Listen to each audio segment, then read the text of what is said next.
மகள் இருந்த வீடு. மகளே, நீ பிறந்து வளர்ந்த இந்த வீடு இப்போதும் முழுக்க முழுக்க உன்னுடையதாகவே இருக்கிறது. அம்மாவுடையதும் என்னுடையதுமான பொருள்கள் அனைத்தும் பெருகி குவிந்திருக்கும் உனது பொருள்களுக்கு அஞ்சி ஆங்காங்கே ஓரங்களில் கிடக்கின்றன. பிந்தைய உனது பருவகால பொருள்களாலும் புத்தகங்களாலும் மட்டுமின்றி முந்தைய உனது பாலியகால விளையாட்டு பொருள்களாலும் நீ இந்த வீட்டை ஆக்கிரமித்திருந்தாய். உனது அத்தனை தோழிகளும் உன் வீடென்றே இதை ஊராருக்கு அடையாளப்படுத்தியுள்ளனர். நீ வீட்டில் வாழ்ந்த காலத்தில், ஐயா இப்ப நான் எங்க வீட்டில் தானே இருக்கேன், சினுங்களாக யாரிடமாவது சொல்வாய்.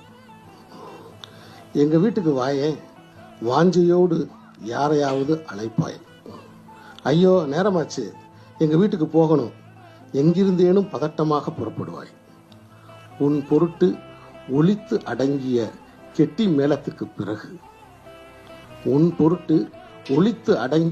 மேளத்துக்கு பிறகு மாமியார் வீட்டிலிருந்து இப்ப எங்க அம்மா வீட்டுக்கு வந்திருக்கேன் என்று யாரிடமோ சொல்லிக் கொண்டிருக்கிறாய், உனக்கென்று ஒரு வீடற்றவளாக.